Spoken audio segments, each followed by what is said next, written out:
በፋርስ ንጉሥ በቂሮስ በ3ኛው ዓመት ብልጣሶር ለተባለው ለዳንኤል ነገር ተገለጠለት። ነገሩም እውነት ነበረ፣ እርሱም ታላቅ ጦርነት ነው።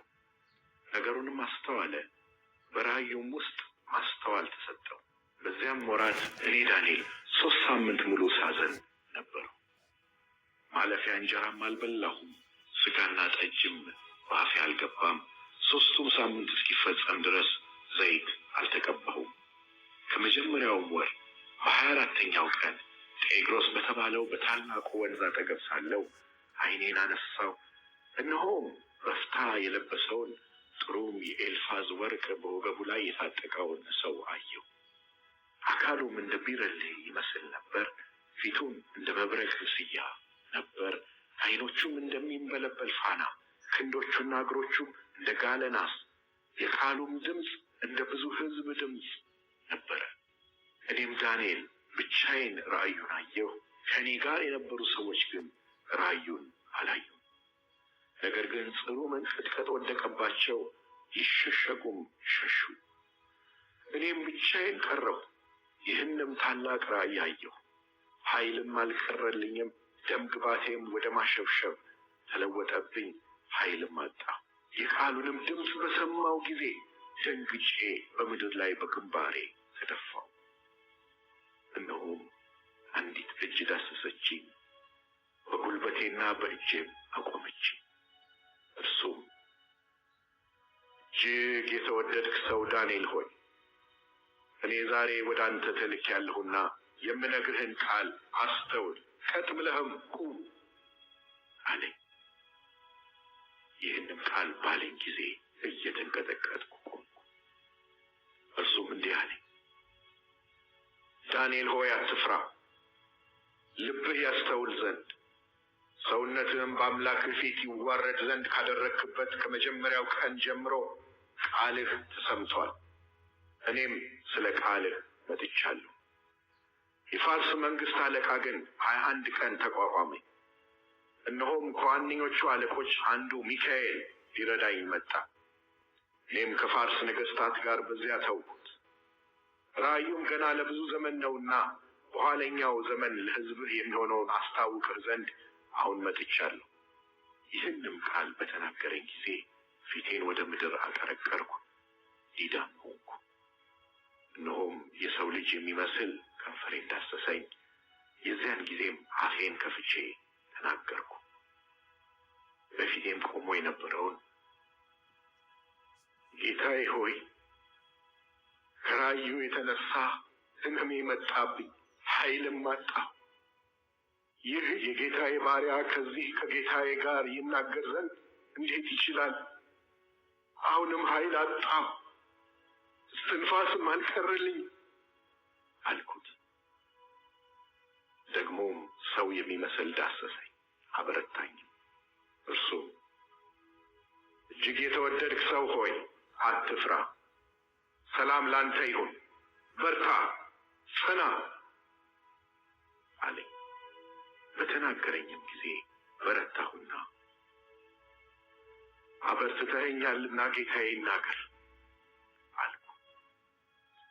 እርሱም እንዲህ አለኝ፣ ወደ አንተ የመጣሁት ስለምን እንደሆነ ታውቃለህን? አሁንም ከፋርስ አለቃ ጋር እዋጋ ዘንድ እመለሳለሁ። እኔም ስወጣ እነሆ የግሪክ አለቃ ይመጣል። ነገር ግን በእውነት ጽሑፍ የተጻፈውን እነግርሃለሁ። በዚህም ነገር ከአለቃችሁ ከሚካኤል በቀር ማንም የሚያጸናኝ የለም።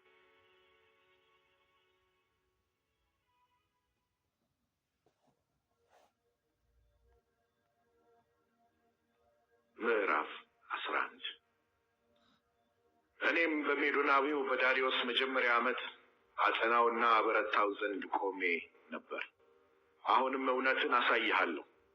እነሆ 3 ነገሥታት ደግሞ በፋርስ ይነሳሉ። 4ተኛውም ከሁሉ ይልቅ እጅግ ባለጠጋ ይሆናል። በባለጠግነቱም በበረታ ጊዜ በግሪክ መንግሥት ላይ ሁሉን ያስነሳል። ኃያልም ንጉሥ ይነሳል፣ በትልቅም አገዛዝ ይገዛል፣ እንደ ፈቃዱም ያደርጋል። እሱም በተነሳ ጊዜ መንግሥቱ ይሰበራል፣ እስከ 4ቱ የሰማይ ነፋሳት ይከፋፈላል። ለዘሩ ግን አይከፋፈልም፣ እንደገዛበትም አገዛዝ አይሆንም። መንግስቱ ይነቀላልና ከነዚህም ለሌሎች ይሆናልና። የደቡብም ንጉሥ ከአለቆቹ አንዱ ይበረታሉ፣ እርሱም ይበረታበታል፣ ይሰለጥንማል፣ ግዛቱም ታላቅ ግዛት ይሆናል። ከዘመናትም በኋላ ይጋጠማሉ። የደቡብም ንጉሥ ሴት ልጅ ቃል ኪዳን ለማድረግ ወደ ሰሜን ንጉሥ ትመጣለች። የክንዷ ኃይል ግን አይጸናም፣ እርሱና ክንዱም አይጸናም።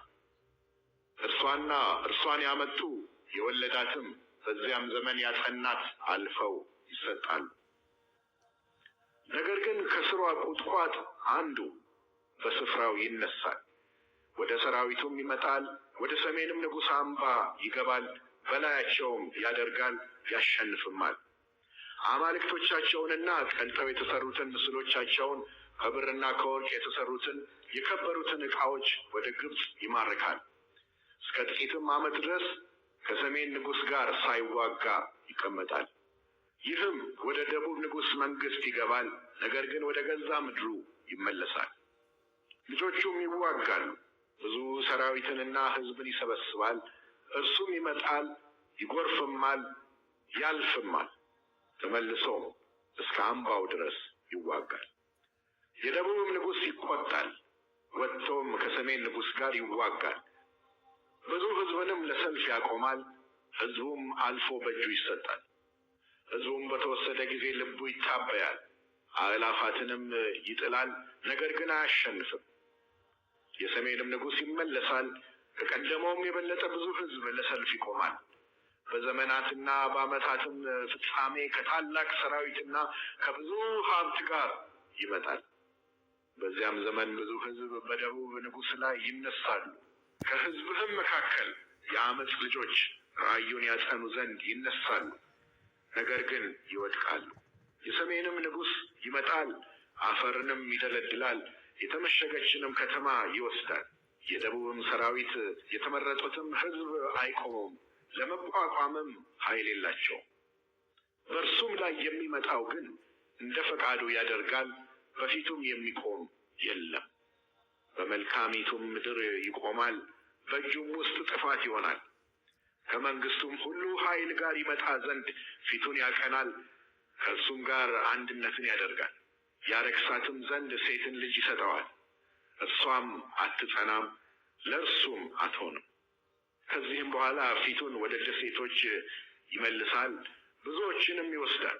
አንድ አለቃ ግን ስድቡን ይሽራል፣ ስድቡንም በራሱ ላይ ይመልሳል። ፊቱንም ወደ ገዛ ምድሩ አምባዎች ይመልሳል፣ ተሰናክሎም ይወድቃል፣ አይገኝም። የዛን ጊዜም በመንግስቱ ክብር መካከል አስገባሪውን የሚያሳልፍ በስፍራው ይነሳል። ነገር ግን በቁጣው ሳይሆን በሰልፍም ሳይሆን በጥቂት ቀን ይሰበራል። በእርሱም ስፍራ የተጠቃ ሰው ይነሳል። የመንግስቱንም ክብር አይሰጡትም። በቀስታ መጥቶ መንግስቱን በማታለል ይገዛል። የሚጎርፍም ሰራዊት ከፊቱ ይወሰዳል፣ እርሱና የቃል ኪዳኑ አለቃም ይሰበራል። ከእርሱም ጋር ከተወዳጀ በኋላ በተንኮል ያደርጋል። ከጥቂትም ሕዝብ ጋር ወጥቶ ይበረታል። በቀስታም ከአገር ሁሉ ወደ ለመለመችው ክፍል ይገባል። አባቶቹና የአባቶቹ አባቶች ያላደረጉትንም ያደርጋል። ብዝበዛውንና ምርኮውንም ሀብቱንም በመካከላቸው ይበትናል። በምሽጎችም ላይ እስከ ጊዜው ድረስ ሐሳቡን ይፈጥራል። በታላቅም ሰራዊት ላይ ሆኖ ኃይሉንና ልቡን በደቡብ ንጉሥ ላይ ያስነሳል። የደቡብም ንጉሥ በታላቅና በብዙ ሰራዊት ሆኖ በሰልፍ ይዋጋል። ነገር ግን ሐሳብ በእርሱ ላይ ይፈጥራሉና አይጸናም። መብሉንም የሚበሉ ሰዎች ይሰብሩታል፣ ሰራዊቱም ይጎርፋል፣ ብዙዎችም ተገድለው ይወድቃሉ።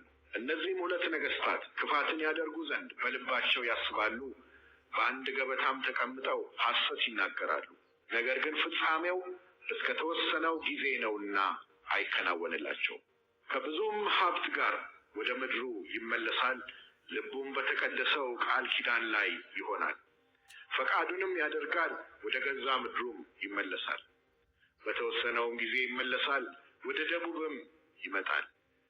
ነገር ግን ኋለኛው እንደ ፊተኛው አይሆንም። የኪቲም መርከቦች ይመጡበታልና ስለዚህ አዝኖ ይመለሳል፣ በቅዱሱም ቃል ኪዳን ላይ ይቆጣል፣ ፈቃዱንም ያደርጋል። ተመልሶም ቅዱሱን ቃል ኪዳን የተዉትን ሰዎች ይመለከታል። ከእርሱም ጋር ሰራዊቶች ይቆማሉ፣ መቅደሱንም ግንቡንም ያረክሳሉ፣ የዘወትሩንም መስዋዕት ያስቀራሉ፣ የጥፋትም ርኩሰት ያቆማሉ። ቃል ኪዳኑን የሚበድሉትንም በማታለል ያስታል። ነገር ግን አምላካቸውን የሚያውቁ ሕዝብ ይበረታሉ፣ ያደርጋሉ። በሕዝቡ መካከል ያሉ ጥበበኞች ብዙ ሰዎችን ያስተምራሉ። ነገር ግን በሰይፍና በእሳት ነበልባል በምርኮና በመበዝበዝ ብዙ ዘመን ይወድቃሉ። በወደቁም ጊዜ በጥቂት እርዳታ ይረዳሉ። ብዙ ሰዎችም በግብዝነት ወደ እነርሱ ተባብረው ይሰበሰባሉ። እስከተወሰነውም ዘመን ይሆናልና ከጥበበኞቹ አያሌዎቹ እስከ ፍጻሜ ዘመን ይነጥሩና ይጠሩ፣ ይነጥሩም ዘንድ ይወድቃሉ። ንጉሡም እንደ ፈቃዱ ያደርጋል፣ ራሱንም ከፍ ከፍ ያደርጋል። በአማልክት ሁሉ ላይ ራሱን ታላቅ ያደርጋል። በአማልክትም አምላክ ላይ በትዕቢት ይናገራል። ቁጣም እስኪፈጸም ድረስ ይከናወንለታል፣ የተወሰነውም ይደረጋልና። የአባቶቹንም አማልክት የሴቶችንም ምኞት አይመለከትም። ራሱንም በሁሉ ላይ ታላቅ ያደርጋልና አማልክትን ሁሉ አይመለከትም። በእነዚህ ፋንታ ግን የአምባዎቹን አምላክ ያከብራል። አባቶቹም ያላወቁትን አምላክ በወርቅና በብር በዕንቁና በከበረ ነገር ያከብረዋል። በእንግዳም አምላክ እርዳታ በጽኑ አምባ ላይ ያደርጋል። ለሚያውቁት ክብር ያበዛላቸዋል፣ በብዙም ላይ ያስገዛቸዋል። ምድርንም በዋጋ ይከፍላል። በፍጻሜ ዘመንም የደቡብ ንጉሥ ከእርሱ ጋር ይዋጋል። የሰሜንም ንጉሥ ከሰረገሎችና ከፈረሰኞች ከብዙም መርከቦች ጋር እንደ አውሎ ነፋስ ይመጣበታል። ወደ አገሮችም ይገባል፣ ይጎርፍማል፣ ያልፍማል። ወደ መልካሚቱም ምድር ይገባል፣ ብዙ አገሮችም ይወድቃሉ። ነገር ግን ኤዶምያስና ሞዓብ ከአሞንም ልጆች የበለጡት ከእጁ ይድናሉ። እጁን በአገሮች ላይ ይዘረጋል፣ የግብፅም ምድር አታመልጥም። በወርቅና በብርም መዝገብ ላይ በከበረችም በግብፅ ዕቃ ሁሉ ላይ ይሰለጥናል። የሊቢያና የኢትዮጵያ ሰዎች ይከተሉታል።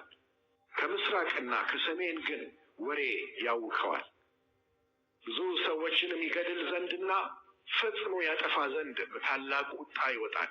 ንጉሣዊ ድንኳኑንም በባህርና በከበረው በቅዱሱ ተራራ መካከል ይተክላል። ወደ ፍጻሜው ግን ይመጣል፣ ማንም አይረዳው።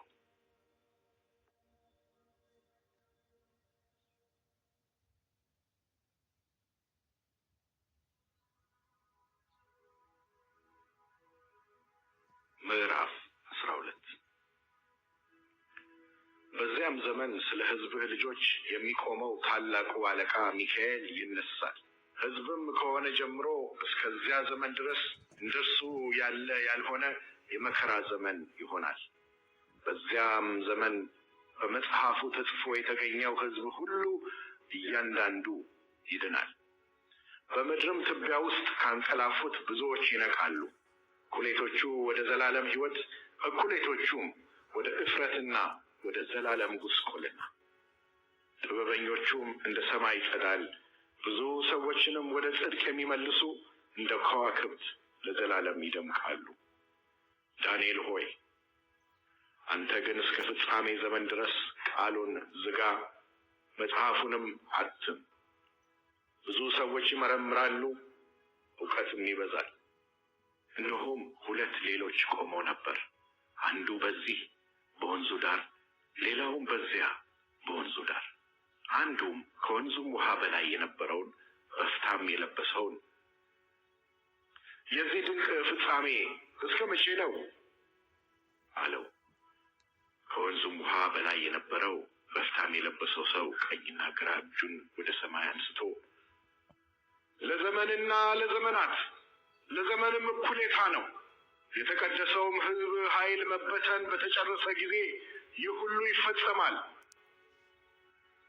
ብሎ ለዘላለም ሕያው ሆኖ በሚኖረው ሲምል ሰማሁ፣ ነገር ግን አላስተዋልኩም። የዛን ጊዜም ጌታዬ ሆይ የዚህ ሁሉ ፍጻሜ ምንድን ነው አልኩ። እርሱም እንዲህ አለኝ፣ ዳንኤል ሆይ ቃሉ እስከ ፍጻሜ ዘመን ድረስ የተዘጋና የታተመ ነውና ሂድ።